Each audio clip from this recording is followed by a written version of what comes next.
What's going on, guys? Welcome back to another live stream on Off the Schneid. I'm your host, as always, Cody Woodman.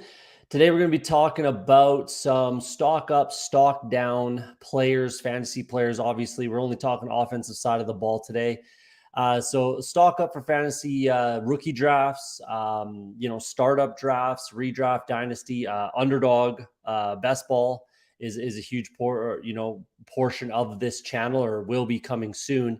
Obviously, that just opened up, so stay tuned. Hit that like and subscribe button, notifications to if you want to draft live with me. Probably won't be getting into that until Bayou Bengal. What's up, man? Appreciate it.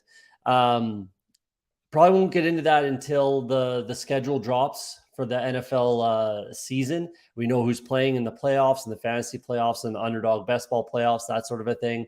You got to have at least one, correlation in there. That's what won it last year, quarterback, wide receiver with a comeback wide receiver, something like that. So we'll get into that in a couple weeks once the schedule drops, but stay tuned. This will be hopefully your go-to underdog best ball channel. So like I said, we're going to get into it today. We're going to go through all 32 teams. We're going to have one stock up player, one stock down player for every single team. Some of them, there are none. Everyone has some stock up, but some of them, there's not any guys that really lost anything. So there's no one that saw their fantasy stock drop after the NFL draft. So like I said, let's get right into this. We're going to start in the NFC East, work our way through the NFC, then the AFC East, and work our way through the AFC. So let's get going.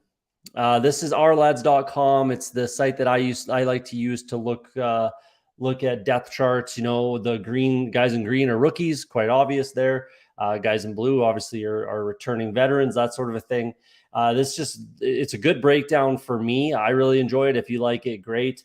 For who's starting, who the backups are, that sort of a thing. So who saw their stock go up after the NFL draft?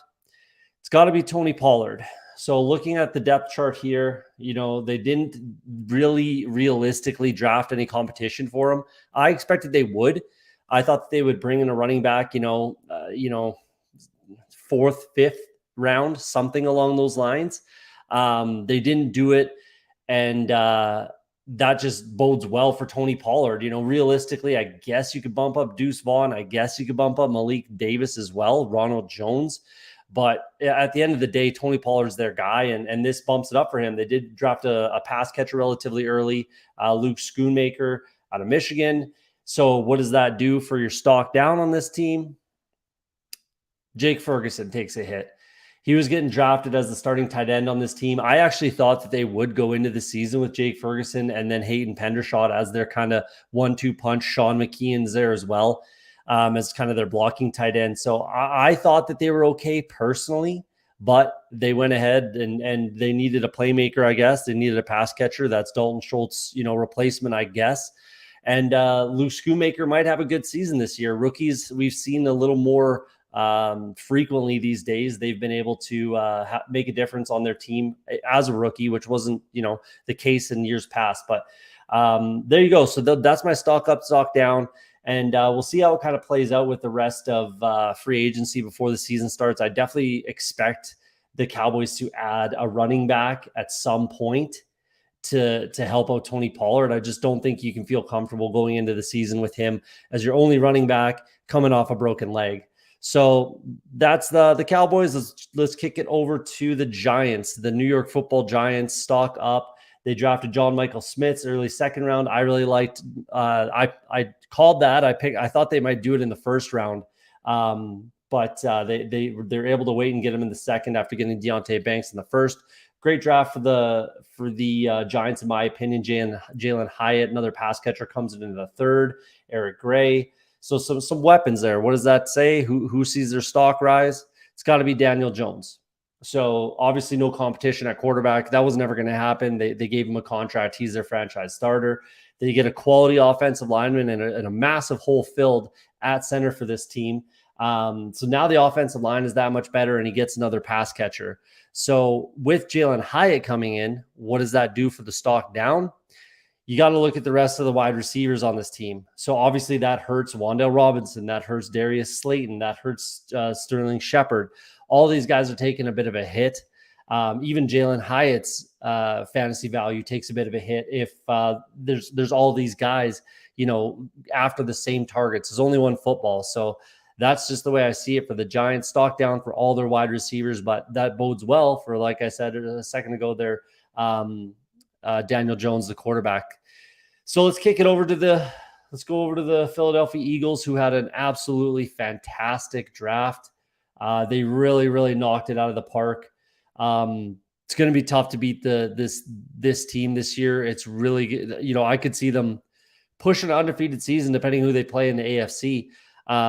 Fantastic draft, but not only that, they added DeAndre Swift in a very, very, very inexpensive trade with the Detroit Lions. So he comes in. That hurts Kenny Gainwell, hurts the rest of the running backs, which we'll get into a second. Tyler Steen comes in, likely going to be right guard of the future. He's going to be an offensive lineman of the future on this team. It's just not really needed right now. They got a fantastic line, but the Eagles are always doing that. They're always building towards the future and kind of planning ahead. So who sees their stock up on the Eagles?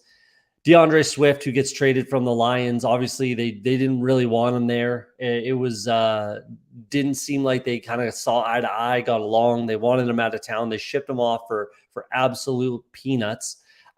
Philly's happy to take him in. Miles Sanders leaves this team after a 1,000-yard rusher last year. And, he's going to get an opportunity to be the lead back and kind of the bell cow on this team this year. So we'll see how that works out. With the DeAndre Swift being stock up, who's stock down? It's got to be the rest of the running backs. Like I said earlier, Kenneth Gainwell takes a hit. Obviously, DeAndre Swift can certainly catch the ball to the backfield, so that hurts Gainwell. Boston Scott takes a hit. Rashad Penny, Trey Sermon, even Kennedy Brooks, who was on the practice squad last year, a guy I really like. Everybody takes a hit with DeAndre Swift coming in. So plan ahead that way. Let's move on to the Washington Commanders. Washington, they had a pretty decent draft too for what they had draft capital wise. Not a lot of. There was certainly some surprises. Certainly some surprises with their draft. No quarterback. They're obviously comfortable with Sam Howell. I don't know how Commanders fans feel about that, but they're comfortable with Sam Howell. We'll see how that works out. So who sees their fantasy stock rise on this team? For me, it's Brian Robinson, who didn't get any competition realistically. Chris Rodriguez comes in. Yeah, I actually really like Chris Rodriguez, a big, powerful back who can definitely be a kind of a goal line guy. And then Antonio Gibson's going to have his, he's going to get his in the passing game, and he's a big body back as well. But Brian Robinson was, the bell cow last year. He got by far the majority of the carries when he was healthy after being shot. So he's a guy that I see his fantasy stock rising. They drafted a couple offensive linemen, Ricky Stromberg and Braden Daniels in the 3rd and 4th round. That should be able to hopefully stabilize that line a little bit and might have to start in a pinch. Right now it looks pretty all right, but maybe they will have to start in a pinch, maybe not. We'll cross the bridge when we get there, but I really like Brian Robinson's chances of throwing up 1,000 yards and push that double-digit touchdown mark this season. So we'll see who sees their stock go down. For me, it's all the wide receivers on this team. Say what you want about Sam Howell. If you love him, then I guess this is ridiculous. But I just, the comp for Sam Howell for me was Baker Mayfield. And Baker Mayfield is a starting caliber quarterback in the NFL. Don't get me wrong. But, are you going to draft 3 wide receivers deep on the Commanders? I'm not personally. You might like Terry McLaurin or Jahan Dotson, on their own standalone type of thing, but I'm certainly not looking to stack the Washington Commanders in any capacity, whether it's, redraft or underdog or something like that. But I think they take a hit, if they brought in a quarterback that I really like, maybe Hendon Hooker, maybe I wouldn't have this on here. Even Will Levis, maybe I wouldn't have this as the stock down, but that's just the way I see it for the Commanders. I think all those wide receivers take a hit. Let's move on to the NFC North, starting with the Chicago Bears. Bears had a lot of draft picks, a lot of draft capital. Obviously, went offensive line in the first round. That was a fantastic pick. You could certainly make an argument that Darnell Wright was the number one tackle in this draft, and I wouldn't really argue with you. So, what does that do for the stock of this team? Obviously, they got Tyler Scott in the fourth round. Speedy wide receiver out of Cincinnati that I really like as well. I thought my Bengals were going to go after him. But they got a couple other wide receivers that I'm more than happy with. So I'm not surprised there. But who sees their stock go up for the Chicago Bears? It's got to be the quarterback, Justin Fields. Like I said, this offensive line gets better with Nate Davis coming in free agency. Tevin Jenkins is going to stay at right guard, looks like. Cody Whitehair kicks over to center where he's better. Nate Davis is going to kick from right to left guard. Should be a seamless transition. And then Braxton Jones is going to get every opportunity to start at left tackle for this team. We'll see how it works out. Maybe he's going to have to shift over to right, and we'll see who kind of wins the battle. But I think Jones is going to get every opportunity to win the job at left tackle. And Darnell Wright's going to slide in the right side. And this offensive line is now pretty complete. It's actually in a really good spot. You got former first rounder Alex Leatherwood, who, whatever, but he could be a depth guy. Larry Borum from the fifth round, Lucas Patrick. They got some guys that makes this offensive line that much better for Justin Fields. And then with the weapons that they brought in, I see Fields stock up. In underdog, he's being drafted ahead of Joe Burrow, which is blasphemy for me, obviously. Even if I wasn't a Bengals fan, I would think that's a little nutty. But if you can get him, obviously, after Joe Burrow as I think that would be the fifth quarterback off the board, I'm more than happy to take him there. So who do we see stock down on this team? Obviously, if Justin Fields' stock is up, another draft pick, Roschon Johnson, Texas running back, the understudy to Bijan Robinson, the most forgotten kind of running back a little bit in this year's draft. He comes in the fourth round. So what does that do for the running backs? You got to think that hurts both Deontay Foreman and Khalil Herbert. All three of these running backs are relatively similar. Kind of bigger body guys, a little bit more power back type of guys. Travis Homer's the only guy there that is a little bit more of a pass catching back. And you could, I guess, say Khalil Herbert might be that guy out of these three, but you got to think that takes a hit. And then all three of them, at the end of the day, all three of them take a hit, including Roschon Johnson. But these two take the hit because he comes into town, and now it's a bit of a three-headed kind of monster, whereas before you could draft one guy, at value, and then if there's an injury, then you're kind of covered. So Chicago Bears, yeah, good draft, but a little up and down for stock up, stock down type thing. Let's kick it over to the Detroit Lions, who had a very, very odd draft. I'm not so sure I particularly agree with everything. Not sure how Lions fans feel. I mean, after the Swift trade, you would have liked to have gotten a little more compensation back. That's for sure than what they got. But Jahmyr Gibbs, 12th overall, that was a huge surprise to pretty well everybody. And then Sam Laporta early as well. That was a bit of a shocker. I don't think anyone thought he would go quite that high. I like Sam Laporta quite a bit. I was drafting him in the final, 19th, 20th rounds in underdog. So I have a little bit of exposure to him, which I'm certainly happy to have. And then Jack Campbell, that was an odd one too, that early. I did think that Jack Campbell's a first round guy, but I just didn't expect it to be that early. So stock up, who do we got for stock up? After the DeAndre Swift trade, it's got to be Jahmyr Gibbs. With that draft capital that they gave him, 12th overall, you got to think they're going to give him the ball on the ground, and especially in the running game with Jameson Williams getting suspended for the first 6 games. You got to think that they're going to split him out and use him at wide receiver a little bit, either in the slot, outside, whatever it is. He's going to get his reps in the passing game, that's for sure. So you got to like what you see for Jahmyr Gibbs there, especially with the offensive line being in such a good spot. So if he gets those opportunities on the ground, basically if he gets everything that DeAndre Swift had, but stays healthy the whole year, I think we could see, call it 1,200 total yards, 12 to 1,300 total yards. And then, pushing that double-digit touchdown with 17 touchdowns gone from Jamal Williams last year. David Montgomery is obviously going to gobble up a lot of that, but Jahmyr Gibbs is going to get his opportunities. So that's definitely stock up for Jahmyr Gibbs. Who do we see have their stock kind of pull back? Well, a couple people like Brock Wright, obviously, if he went into the season as a starting tight end, he would have had quite a bit of value.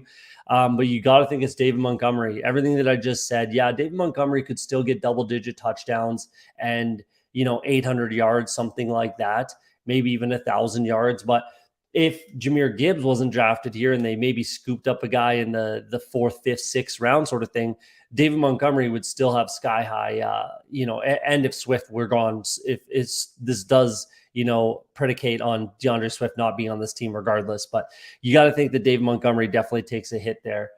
Let's move it on to the Green Bay Packers. So another quality draft. Obviously, Aaron Rodgers is no longer in town.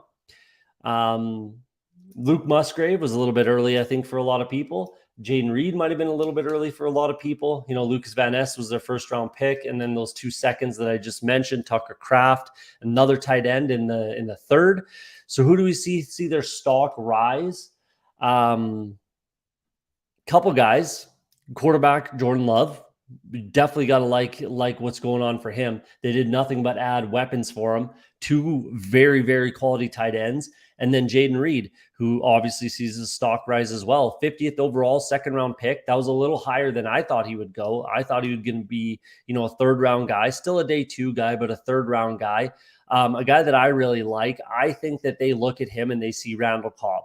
I think that Jaden Reed is Randall Cobb 2.0 for this team. I think that, the team is in a similar place at, when they drafted Randall Cobb. And look at their combine measurables. They're almost, mirrors of each other. Jaden Reed just might be a little bit faster. He's going to help out in the return game, kick returner, punt returner, all that kind of stuff. Struggled a little bit last year, but the entire Michigan State team struggled last year. Especially without Kenny Walker, they weren't able to run the ball as efficiently as they were the year prior. So, when I was watching tape on, Kenny Walker, Jalen Naylor a little bit, the guy that popped out to me a ton and more than anyone was Jaden Reed. So definitely a guy that I think you need to look at in your rookie drafts, end of the second round type of thing. That's where I literally just got him today, was towards the end of the second round. Very, very happy to have him. And, they needed a slot receiver. A lot of, Packer fans were just clamoring for Jackson Smith and Jigba. Why? Because they do not have a slot receiver at all. They got Romeo Doubs and Christian Watson on the outside, but they didn't have a slot receiver to speak of. So Jaden Reed's going to come in and have every opportunity to be, potentially the number one, stats-wise guy receiver on this team. So I like his chances to push, 800 yards, maybe 6 touchdowns, something like that. I'm not going overboard here. But I definitely think that he's going to get every opportunity to succeed. And so is obviously Jordan Love with those added weapons there. So who sees their stock go down? Not a ton of guys realistically. You could say Musgrave and Tucker Kraft because they're going to kind of eat into each other. So their stock kind of might go down a little bit if they were drafted on separate teams. But I think it's going to be Romeo Doubs. Samori Toure is there, Bo Melton, Dontavian Wicks, Grant Dubois, those guys come in as well. They're going to compete with him. And then, I just think that Jaden Reed's going to gobble up those opportunities that may have gone to Romeo Doubs. So I see his stock going down a little bit. Christian Watson's going to ascend a little bit. Jaden Reed, I think, is going to ascend, the 2 tight ends. And then there's going to be what's left for everyone else. And I think that'll be kind of Romeo Doubs, especially with the running game too. And then Aaron Jones catching the ball, all that kind of stuff. There's too many mouths to feed. And I think Romeo Doubs is going to be the one that takes the hit here. So moving on to the Minnesota Vikings. Not a lot of draft capital for this team this year. First round pick was on, should have been on defense. Sorry, it was on offense, obviously wide receiver. So who sees their stock go up? Realistically, again, not a lot of draft picks especially on the offensive side of the ball, but stock up for me, it's got to be Alexander Mattison. They did not, realistically, they didn't draft a running back that's going to compete with Madison. I do like Dwayne McBride. I definitely was drafting him a little bit in underdog. Big body guy, goal line guy. But as long as Dalvin Cook is still kind of off this team, like a lot of people predict that he will be, then this just signals that Alexander Mattison is absolutely going to be the guy. He's going to be a starting running back that gets the majority of the run. So without, realistically bringing any competition in, there you go. Stock up for Alexander Mattison. Stock down. This one's pretty obvious and pretty easy. It's got to be KJ Osborne with Jordan Addison coming in. They've already got Justin Jefferson. Addison's going to be that number 2 Robin to Just Jefferson's Batman.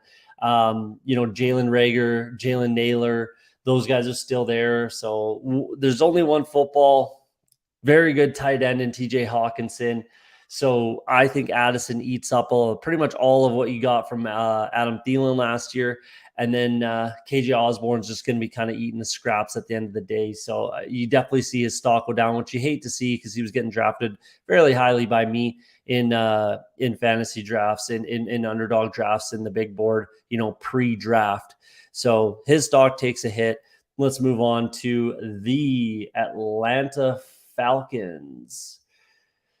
So I did think that they were going to draft Bijan Robinson. I thought they would have traded down to do it, but they picked him right where they were at, picked him at 8th overall, and phenomenal pick. They go ahead and grab Matthew Bergeron in the 2nd round, tackle guard from Syracuse, likely will kick into guard. That's how our lads has him, has it laid out on their depth chart here. So likely kicks into guard.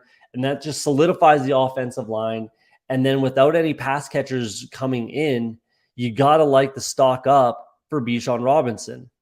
Comes in, he's 8th overall. So he's going to get the carries. He's going to get the lion's share of the carries here. Looking at some of the underdog drafts, I've seen him go as high as 2nd overall. That's way too rich for my blood personally. I wasn't drafting him that much where he was at the end of the 1st round. I probably should have. Now I'm kind of kicking myself, but it is what it is. Hindsight's 2020. I didn't expect him to be a top 10 pick and didn't expect him to go to an offense like this where he can absolutely flourish.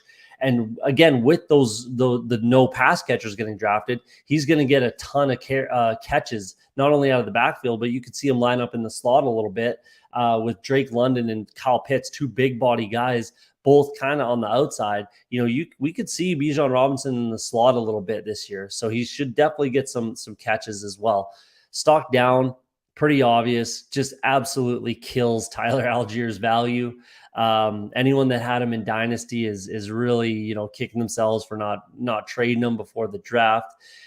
His stock just completely nosedives. Realistically, this doesn't do much for Cordarrelle Patterson. It doesn't really change much.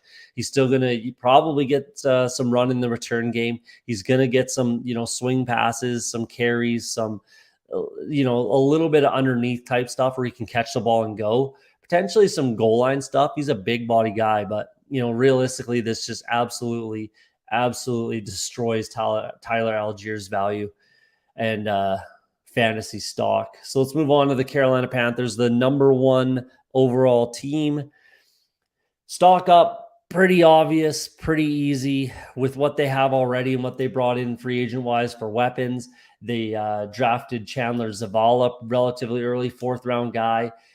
They've basically completed their offensive line with the draft of Aquanu last year. They're in a good spot that way. The weapons are fantastic. This was by far the landing spot for quarterback over Houston. No question about it. Not even close. So Bryce Young steps in. He's going to be the day 1 starter, obviously 1st overall, and he's got tons of weapons to choose from. And then they go out and they draft Jonathan Mingo in the 2nd round, who also sees his stock go up. Absolutely. He's a very, very quality, he's going to be going in the middle of the 2nd round, I think, in fantasy drafts. Sorry, in rookie drafts. In rookie drafts, he should be going in the middle of the 2nd round, probably. You might see some guys reach for him at the end of the 1st, even. Fantastic landing spot for him, in my opinion. I really like that pick. But either way, stock is kind of skyrocketing for Bryce Young. So with Jonathan Mingo coming in, Adam Thielen's value definitely takes a hit here. They still have Laviska Shenault. They still have Shi Smith. They still have Terrace Marshall. And then DJ Char came in as well, drafted Jonathan Mingo.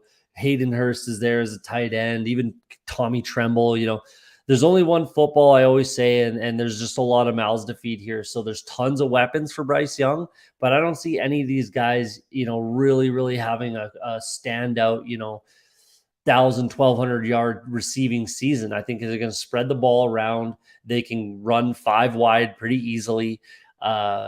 Quality running backs, quality tight ends, quality offensive line. So this is realistically the only guy. It does hurt all of the wide receivers, but Adam Thielen's definitely the guy, in my opinion, that takes the biggest hit.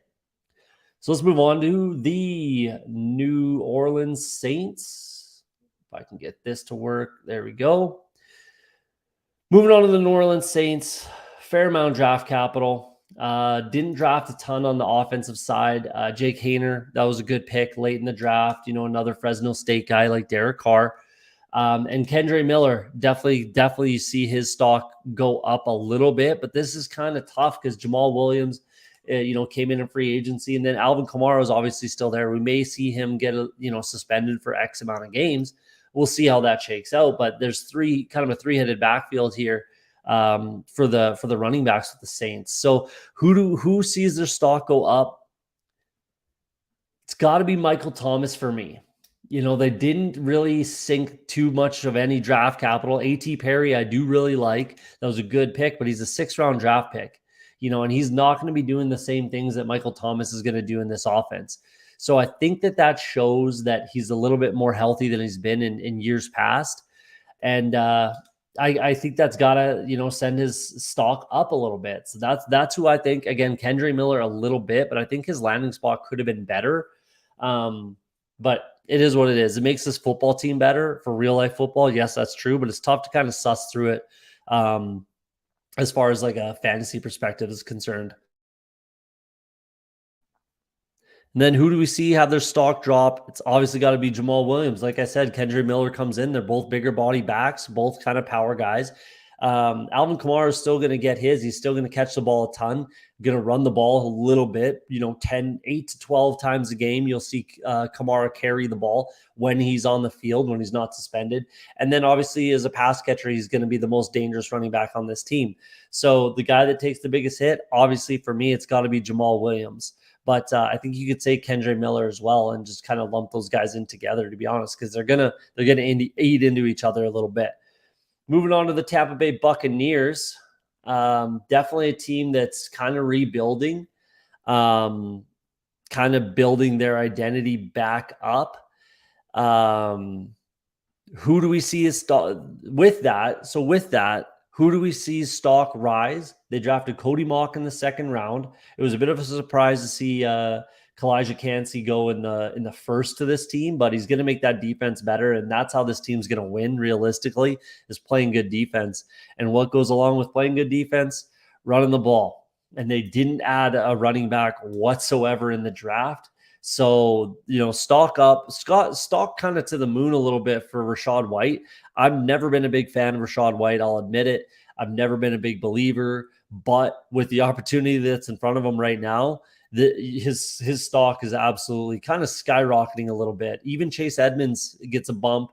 Keyshawn Vaughn gets a little bit of a bump with them adding absolutely no one, unless they go out and get, Kareem Hunt or, Zeke Elliott, which I certainly don't see Zeke going to this team, maybe Kareem Hunt.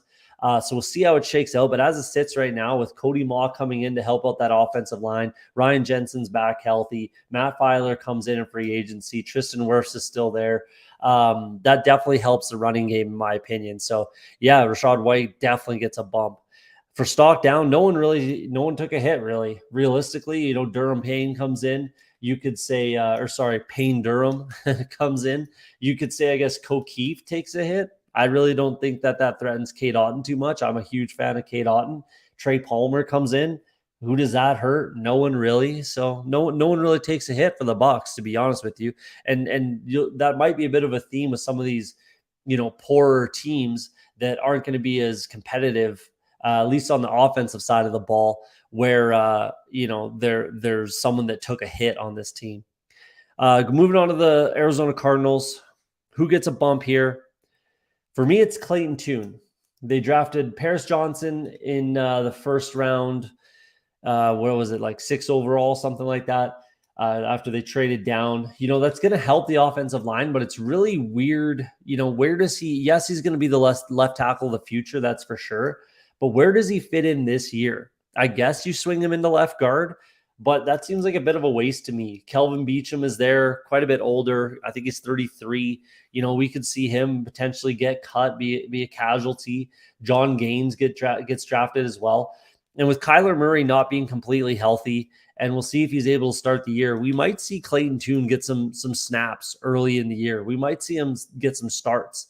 We'll see if Colt McCoy is ready to go, and he's quite advanced in his age as well. So we'll see if he's completely good to go from injury and he'll actually get those starts. But either way, we'll see. It was hard to find some stock up because I really don't like this team. I'll pretty much be completely avoiding Arizona Cardinals this year in fantasy, and I think they have a good opportunity, I guess is the only way to put it, to be the worst team in the NFL this year and have a serious shot at Caleb Williams next year, maybe Drake May if they go second or third overall sort of thing. But I think they're going to be facing a decision about what to do with Kyler Murray in the not so distant future.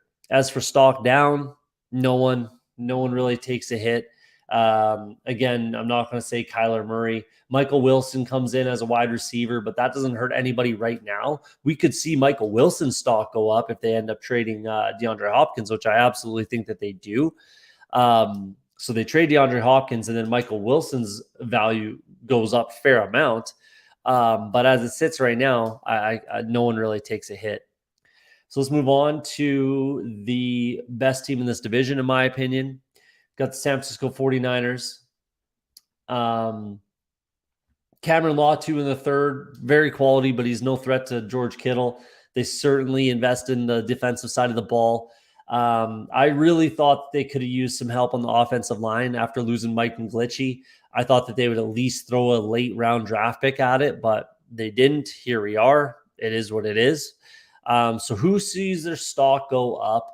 Ronnie Bell comes in from Michigan, but realistically, they didn't draft anybody to replace this guy. He didn't have a very good season last year, but a lot of guys on this team are saying, it's only a matter of time before we see Danny Gray, kind of take off and hit his stride and kind of become that guy.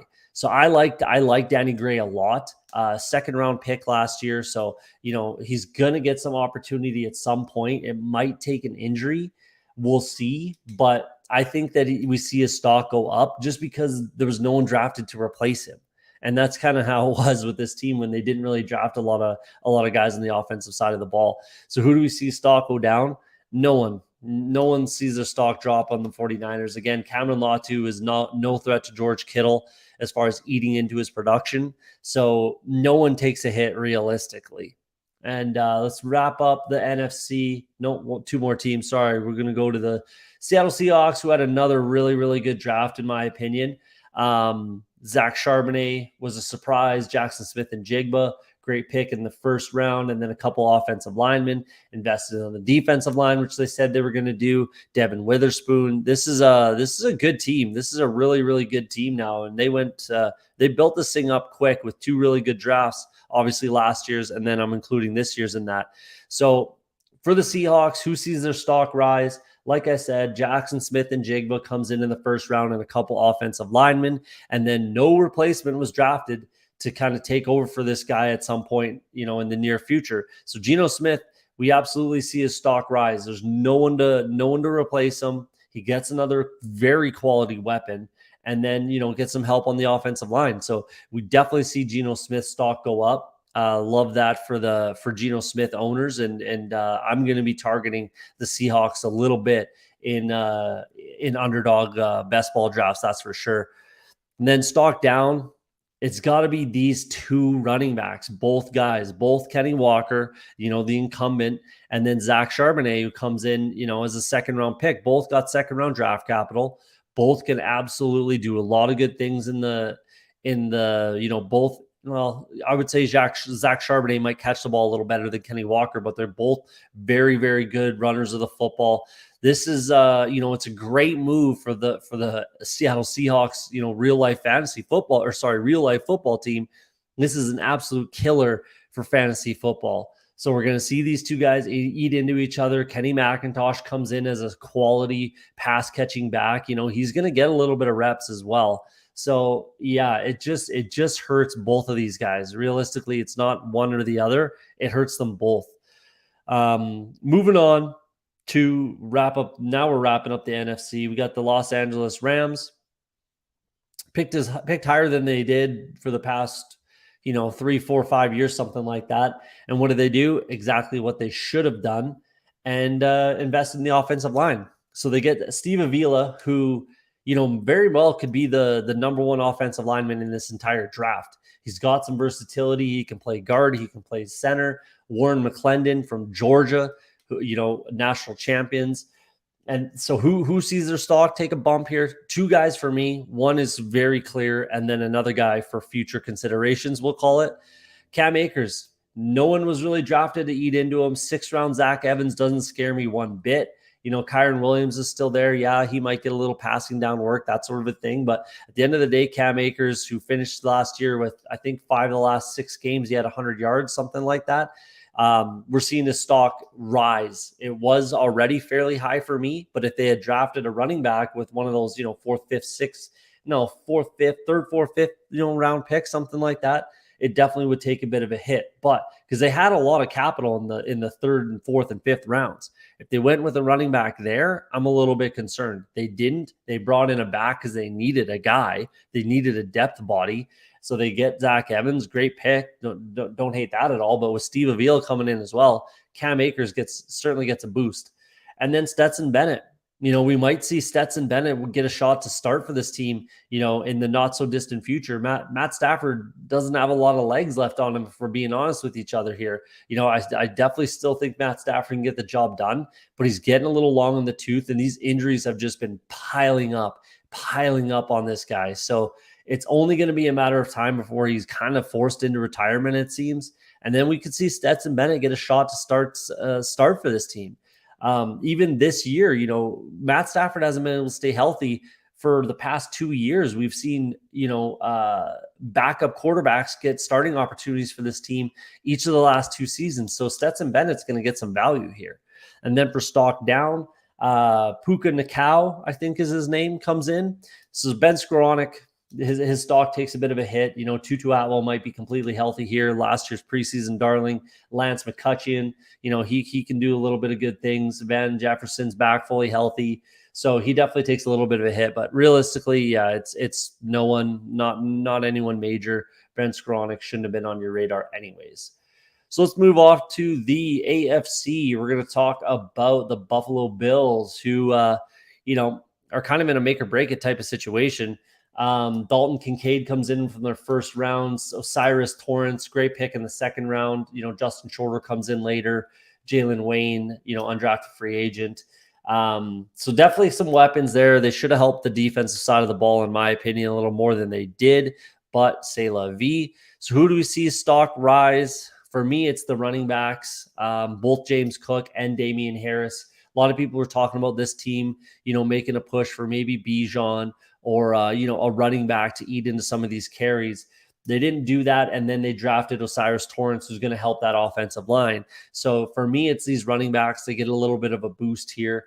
I could potentially see DeAndre Hopkins coming into this team, so that's going to hurt the wide receivers a little bit. Obviously, that hasn't happened, and I can't really plan for it yet, so that's why these are the guys that are seeing their stock up.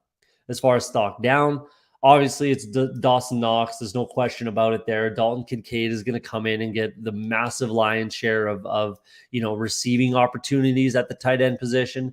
Dawson Knox is still going to eat a little bit. He's still going to get something on offense, but it's nowhere near what it was in the previous 2 seasons, because that guy's going to be Dalton Kincaid moving forward. That's just no question about it. Let's move on to the rival Miami Dolphins. Didn't have a ton of draft capital. So it's kind of hard to find, stock up, stock down type of thing. But, Devin Achane comes in the 3rd round, and he does things that the other guys on this roster just can't do. So I think Devin Achane sees a stock bump a little bit. A bit of a smaller back, yes, but he handled a large load for Texas A&M. And, in Isaiah Spiller's senior year, final year at Texas A&M, he was playing a little bit of fullback for Devin Achane. So I really, really like this kid. He can do a lot of good things, especially as a pass catcher. Just get him the ball in space. He's a little bit of a water bug out there. Get him the ball in space, screens, that sort of a thing, swings, whatever it is. Just get him the ball on the run so he can do some damage. That definitely is a bit of a boost for me. And then obviously coinciding with that, who takes a dip, stock down, Raheem Mostert and Jeff Wilson definitely see their stock go down a little bit, in my opinion. It's not a crazy amount because they're all completely different players a little bit. While Raheem Mostert for sure takes a hit, Jeff Wilson, I think, can still get those goal line power back type of carries.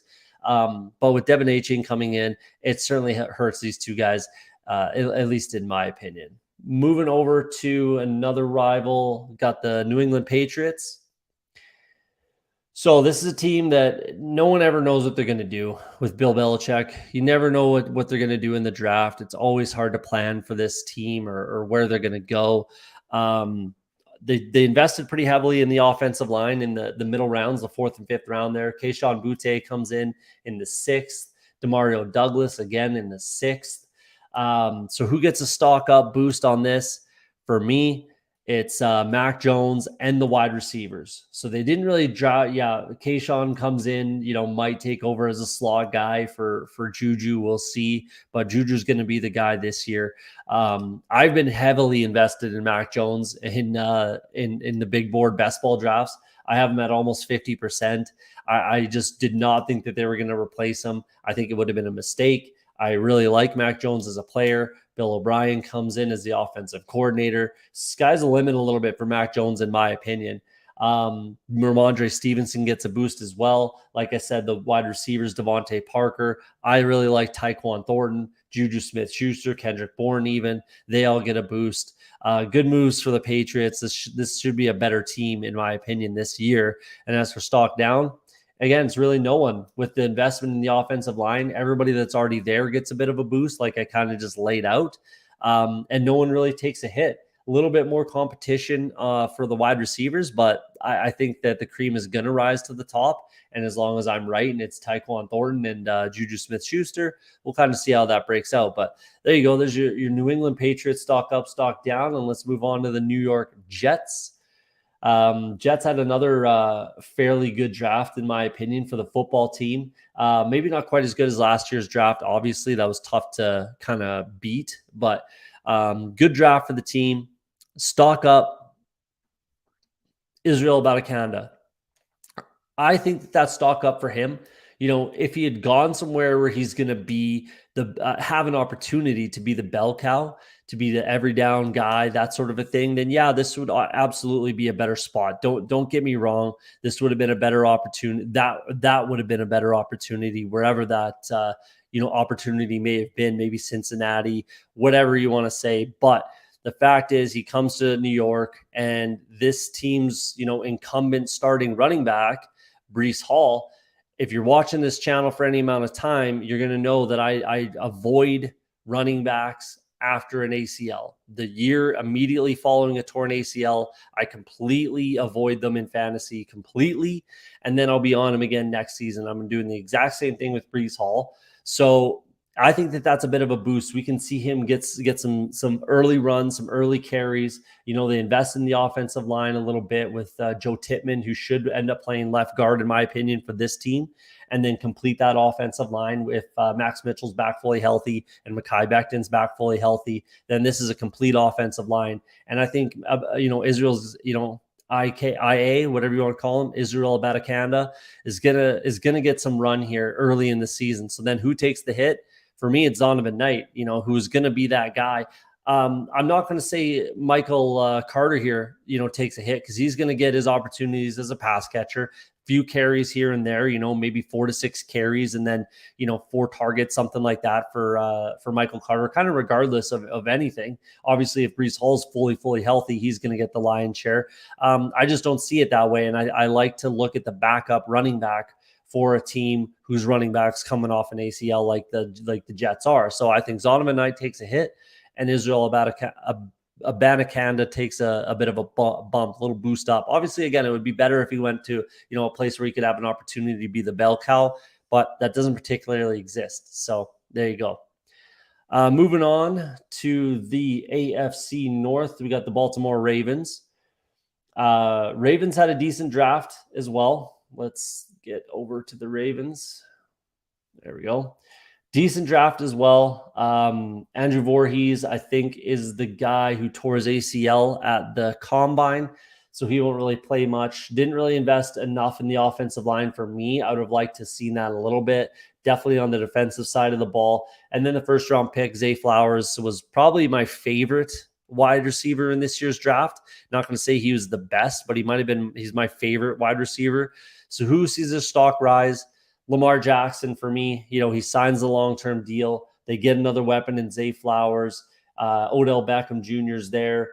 Nelson Aguilar comes in. They still got two very, very good tight ends. So yeah, definitely stock up for Lamar Jackson, who's solidified that he will be the starting quarterback of the Baltimore Ravens for the foreseeable future. So stock down. Got to be the wide receivers with a little more competition coming in with Zay Flowers, being a first-round pick. Rashad Bateman was a first-round pick as well, so I think he takes a bit of a hit, realistically. Nelson Aguilar is going to take a hit. Devin Duvernay pretty much falls off the map for the most part for this team. They got some pieces like that. Devin Duvernay, Dante Demas, Andy Isabella, former second-round pick who's never gotten an opportunity. James Prochet is there, Tylan Wallace, and then OBJ obviously as well. So it's just kind of they eat into each other, and what's not in it, we'll see how this offense runs with Todd Monken, but you got to think that that's an overall stock down for all the wide receivers on this team, which kind of sucks for Zay Flowers because I was very, very high on him personally. Let's move on to my team. We'll move on to the Cincinnati Bengals.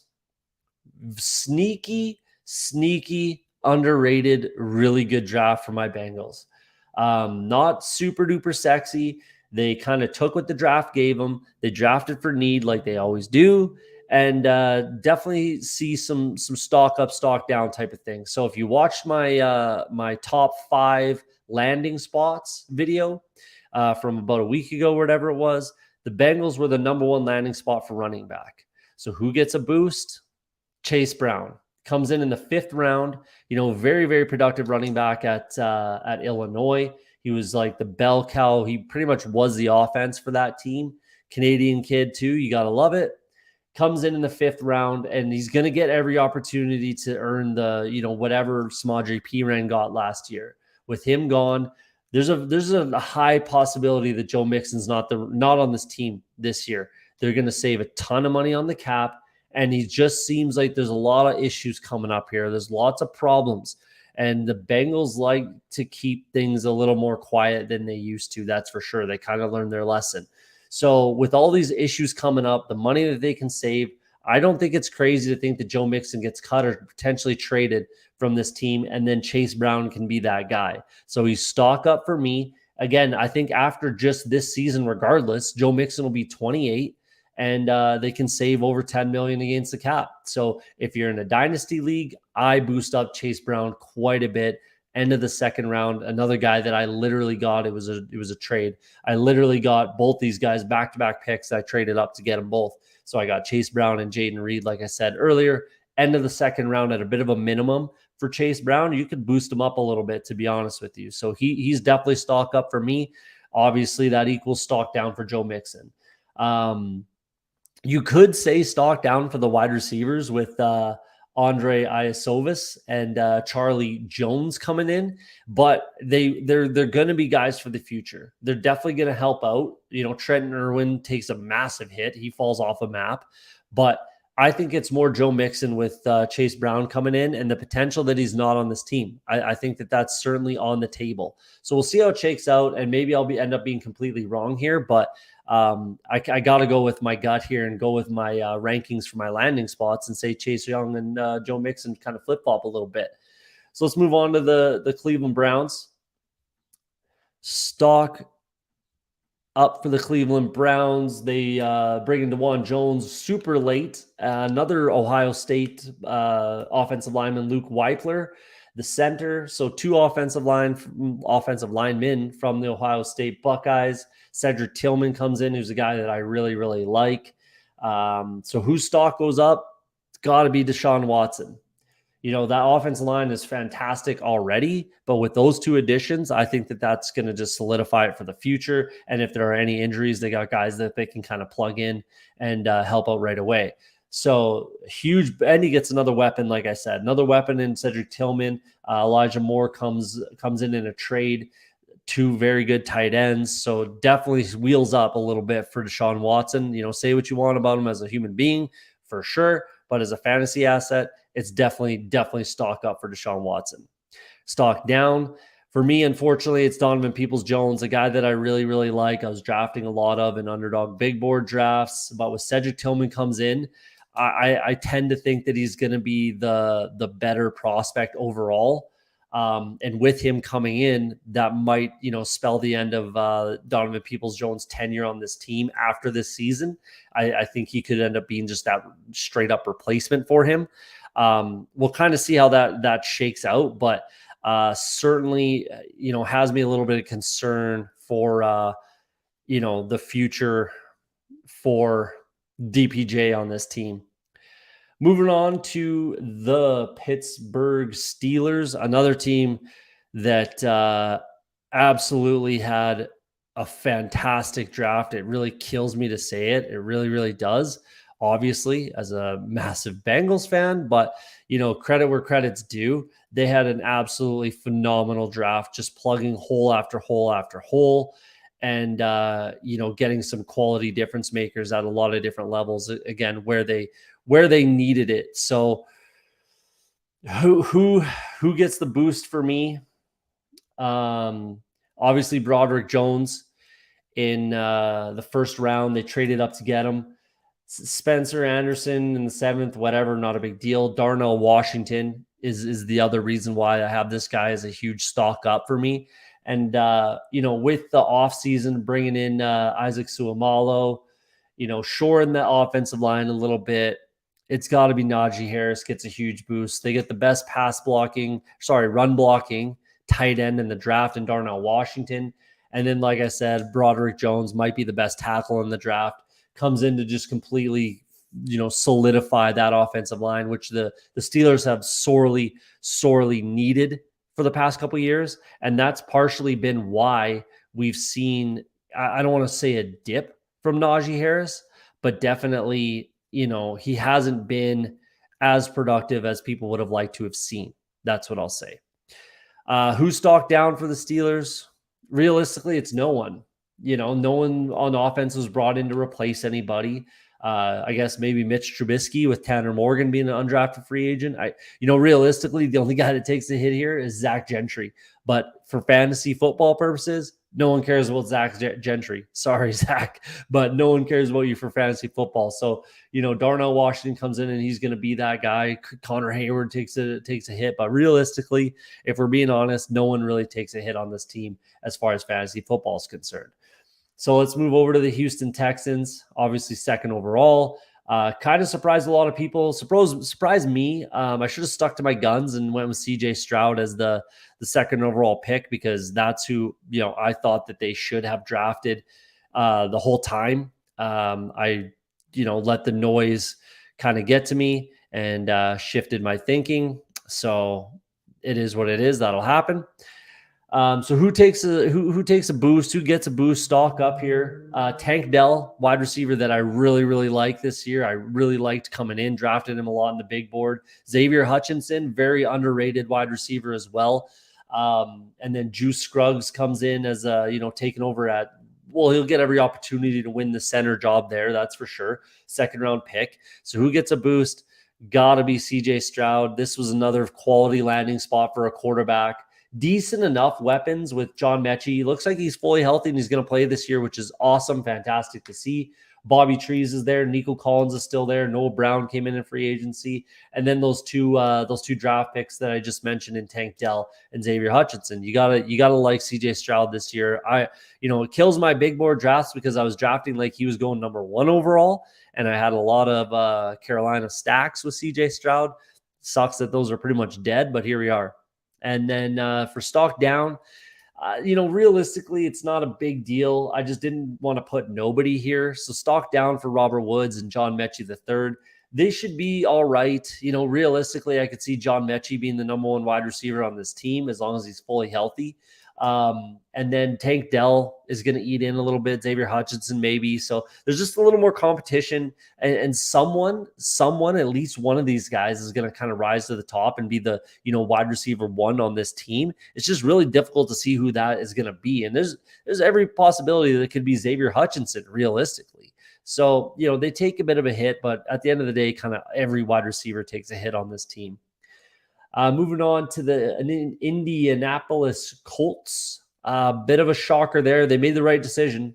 I'll say that. They definitely made the right decision because, not because of that's what I said, but that is what I said is, 0 times out of 100 am I taking Will Levis over Anthony Richardson, in a draft as a draft prospect. It's just never going to happen. They made the right decision. Good for them. Their franchise is going to be better for it, in my opinion. So who sees their stock go up? Obviously, it's got to be Anthony Richardson. They invest in the offensive line with Blake Freeland. He's going to come in from, I think he's from BYU. He's going to come in and compete with Bernard Ryman, who, in my opinion, just was not ready to start football games at all last year. So they're going to compete to see who starts at left tackle.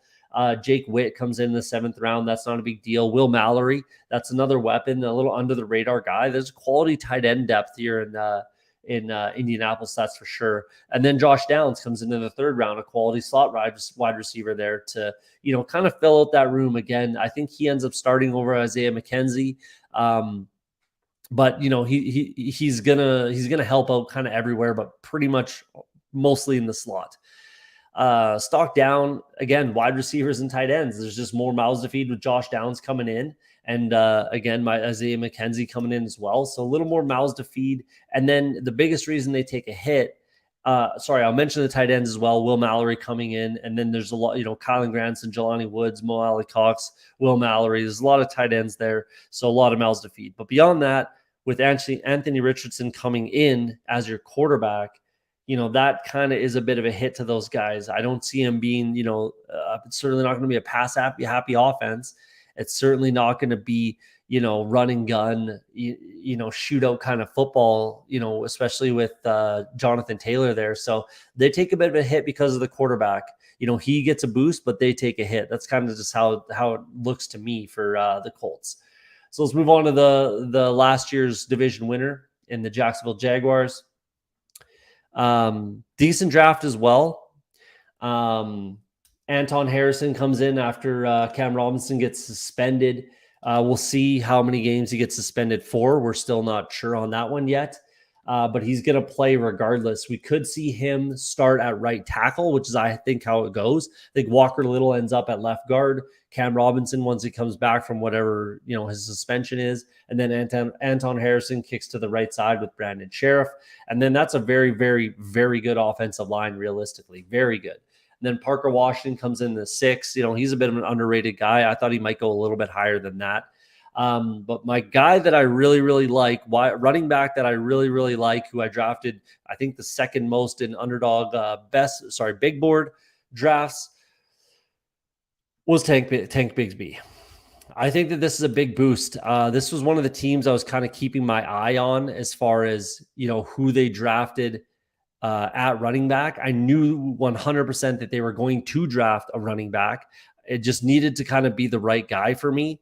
And Tank Bigsby is absolutely the right guy for anyone, in my opinion. I thought he was extremely, extremely underrated heading into the draft. And for me, this is a fantastic landing spot. So he definitely gets a boost there. Who takes a dip? It's got to be Travis Etienne with Tank Bigsby getting a boost. So I still think there's obviously still room for both these guys to be successful. I think realistically, you need to look at every team, and you can look at 2 running backs per team. That's kind of the state of the NFL right now. If there's 3, like in Chicago, there's concerns. If there's 3, like in New Orleans, you got to have some concerns. But then if there's 2 guys that can kind of play off each other, again, it's not an extreme value drop for Travis Etienne, that's for sure. He still could be a 1,000-yard rusher and have, up to 1,300 total yards, that sort of a thing. I don't think he quite gets there, but I think you could see, 1,000 to 1,200 total yards for Travis Etienne, and then, call it 6 touchdowns or something like that. I think that leaves room for Tank Bigsby to be between, 800 and 1,000 total yards and, another 6 to 8 touchdown sort of thing. So there's room for both these guys to eat. And I think just from what people are expecting from Travis Etienne, he gets a bit of a dip in his fantasy value. Moving on to the Tennessee Titans, the team that traded up to draft Will Levis, who will be the wide receiver. He'll be the quarterback of the future for this team. Ryan Tannehill is still on contract this year, but they can easily walk away from him after this season, and I think they do just that, and Will Levis ends up being their guy. Peter Skoronski comes in the first round. That's a great pick for this team. Really helps that offensive line. This should be what this offensive line looks like heading into the season. We'll see about center there. Josh Wiley, a tight end that I really, really like, comes in. He should be the backup to Chig Okonkwo. Colton Dowell, he was a local guy at wide receiver, comes in. So realistically, this team still absolutely needs some help at wide receiver, but here we are. So who gets a boost? For me, it's Derrick Henry. Peter Skoronski comes in. He's going to shore up that line, and it's going to help in the running game. He's going to start at left guard. I see it being exactly like this. Nicholas Petit-Frere, I think, can get the job done at right tackle. Daniel Brunskill has been waiting to get a starting opportunity for a lot of years in San Francisco. Finally, he's going to get that opportunity. The only position I'm kind of worried about is center, but Derrick Henry is going to see his stock. He should, in my opinion. And for me, it's going to go up to where it should be. He is most certainly a first-round pick in any sort of redraft format. Obviously not super flex, but any sort of 1 QB redraft format, he's a first-round pick for me. No questions asked. And I will absolutely be drafting him there and be taking that value. Tajay Spears comes in. That concerns me absolutely none whatsoever. His medicals are really an issue for him. We might not see him have a very long career in the NFL, which sucks because I really, really did and do like Tajay Spears. But it sounds like what was a quote I heard? I think someone said he doesn't have an ACL or something like that. That's not good. That's certainly not good. You certainly need your ACL to play football. So Derrick Henry gets a boost. As for stock down, pretty obviously it's got to be Ryan Tannehill. This is going to be the last year he starts for the Tennessee Titans. Not saying he's not a starting quarterback in the NFL next year, but it will not be for the Tennessee Titans. That's for damn sure. So he takes a bit of a dip. If he stays healthy all year, I do see him starting every game for this team. I really do. I think that this year in 2023, Ryan Tannehill gives the Titans the best chance to win football games. That is not a question for me. But with his contract and with Will Levis coming in, if he has a full year to learn and get accustomed to the NFL behind a guy like Ryan Tannehill, I think that that's going to be what happens. I just think it's pretty cut and dry. So there you go. Let's move on to the Denver Broncos. We're wrapping it up here. Just the AFC East left to go, and then we'll get you guys out of here. So I appreciate everybody hopping in. If you can hit that like button on your way through, subscribe if you're not subscribed, that would be fantastic. So let's get into the Denver Broncos. They didn't have a ton of draft capital either. Marvin Mims comes in, the marvelous Mad Marvin Mims comes into Denver here. That's a fantastic pick with, Jerry Jeudy and Courtland Sutton. There's been a lot of talk behind those guys. So Marvin Mims comes in, who I think, deserve that second round draft capital. I would have been shocked if he went in the first round, but I would have been surprised, but I wouldn't have been shocked if he went at the end of the first round in the NFL draft. So they go in and scoop him up. That's a fantastic get. So who gets a boost? Got to be Russell Wilson with Marvin Mims coming in. They quite heavily invested in that offensive line in free agency with Mike McGlinchey, arguably the best right tackle in the NFL right now. And then Ben Powers comes in as well. So that's a very, very, very quality offensive line. Tons of weapons to choose from. And as long as, Sean Payton comes in as well, Joe Lombardi. So as long as they can get, Russell Wilson right, then, this is going to be a very dangerous team. This is going to be a very, very dangerous team this year. Stock down. it's the rest of those wide receivers, and it does kind of include Marvin Mims because, like I said, they just are going to eat into each other a little bit. Marvin Mims is going to do a lot of the similar things that Jerry Jeudy does, potentially Courtland Sutton, but more Jerry Jeudy for me. So I guess you could kind of highlight Jerry Jeudy as a stock down guy here. But realistically, again, for me, it kind of every wide receiver takes a bit of a hit on this team. Kansas City Chiefs, the reigning champions, the Super Bowl winning Kansas City Chiefs. Pains me to say a little bit, but credit where credit's due. Who takes a stock up boost this year? Offensive line in the third, Rashee Rice, wide receiver in the second. Obviously invested relatively heavily in the defensive side of the ball, which was necessary for this team. So stock up goes to Isaiah Pacheco for me. No competition brought in. They obviously, don't particularly believe in Clyde Edwards-Helaire. LaMichael Pirine is getting a little bit up there, actually. He's been around a little while. And I could certainly see them bringing in a body, maybe a Kareem Hunt, to be honest, maybe an Ezekiel Elliott. Those two guys, if they can afford them. We'll see what I'm not 100% sure what the cap situation looks like for the Chiefs off the top of my head, but Pacheco definitely gets a boost here. No one drafted at all to come in and even compete with Helaire or Pirine. So definitely a boost for Isaiah Pacheco. As far as the stock down with Rashee Rice coming in, Marquez Valdez-Scantling absolutely takes a hit. Richie James comes in as well in free agency. So him and Sky Moore, as well as Kadarius Toney a little bit, will battle for some slot reps and the other outside spot. But, I think the Chiefs are very, very much regretting that MVS contract that they gave him. And Rashee Rice is going to end up being his replacement a little bit. You could say stock up for Rashee Rice. He went earlier than I think a lot of people expected, and this is a fantastic landing spot, both for now and the future, to be honest with you. So for dynasty purposes, you could certainly bump Rashee Rice, at the start of the second round sort of thing. SMU graduate, they have produced very good wide receivers, throughout the history of the NFL. So Rashee Rice has definitely got to keep your eye on there as well. But MVS takes an absolute hit there this year. Las Vegas Raiders, wrapping it up. We got two more teams here. So the Las Vegas Raiders, not the greatest draft, in all honesty, but Tyree Wilson was a fantastic get for them as late as he went. I thought he should have went top 3, to be honest with you, top 5 kind of for sure. Trey Tucker in the third.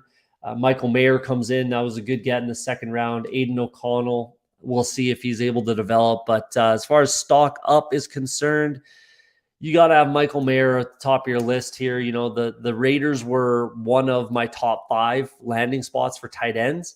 This is arguably the number 1 tight end in the draft. He can do everything that you need. I think he'll have no problems beating out Austin Hooper for the number 1 tight end role and getting the lion's share of the reps at tight end. Same with OJ Howard. I don't see much competition there.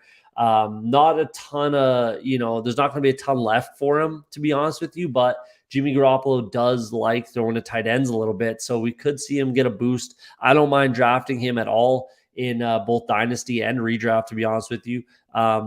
Best ball formats as well. So Michael Mayer, definitely stock up for him. Stock down, it was kind of tough to see, but in my opinion, it's Hunter Renfrow. He didn't come from this regime.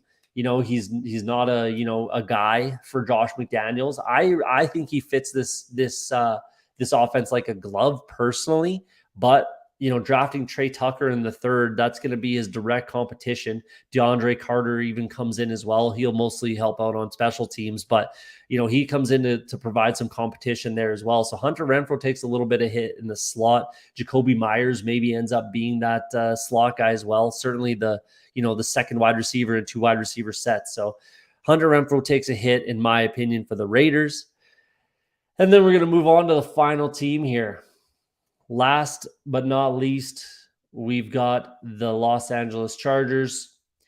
Went to the playoffs last year, but got bounced pretty unceremoniously by the Jaguars.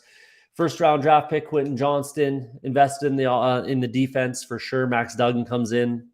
He was obviously Quentin Johnston's quarterback in college, so sure, maybe he can develop into a backup type of a quarterback. So who gets a boost? For me, it's definitely QJ. Quentin Johnston was my personal number one wide receiver in this draft. I think that he's the most kind of versatile. Obviously the biggest body, the only true X wide receiver in this entire draft, really. And he goes to a great spot. You really can't ask for a better spot, to be honest with you. I think this was landing spot 2 or 3 in my top 5 for wide receivers. And with it being Quentin Johnston, I think that's just wheels up for Quentin Johnston personally. I'm really excited to see what he looks like catching passes from a real NFL quarterback. I think that if he had a better quarterback at TCU, we would have seen some gaudy numbers from Quentin Johnston personally. So I'm excited to see what he can do. I think everything that Mike Williams did, I think that all goes to Quentin Johnston. He becomes the number one kind of alpha X wide receiver for this team. Mike Williams is definitely still there, and he's on the other side. And then obviously Keenan Allen's going to get his over the middle of the field. That's for sure. Still a threat to get 100 catches. But I think Quentin Johnston, this is a fantastic landing spot. Josh Palmer takes a hit, absolutely. With no real competition coming in at tight end, there's nothing really to talk about there. But for stock up, definitely Quentin Johnston. As far as stock down, I think it's pretty easy to see. Everything I just said. Definitely Mike Williams and Josh Palmer take a hit. That's for sure. Jalen Guyton, sure, but he wasn't doing much anyways. Again, this doesn't really eat into Keenan Allen too much. He's still going to do what he does over the middle of the field and in the slot. But I think with Quentin Johnston coming in, that really, really hurts these two players. And, I'm not going to say they're not draftable, that's for sure. But, Josh Palmer is going to fall way down draft boards, and Mike Williams most likely as well. So that wraps it up. Thanks for hanging out, guys. I really, really appreciate that. Appreciate the comments by you, Bengal. Appreciate you guys coming out. If you don't mind, hit that like and subscribe button. Turn on that notification bell because I will be streaming fairly frequently. I'm going to start doing live underdog best ball drafts for the Best Ball Mania 4, puppies, that sort of a thing. But I won't start that until the NFL releases the schedule and we know who plays who in the fantasy playoffs and week 17, which is extremely important, as we all know. So I really appreciate you guys hanging out. Like I said, hit that like and subscribe button on your way out. And as we always say, if you're afraid to be wrong, you'll never be right.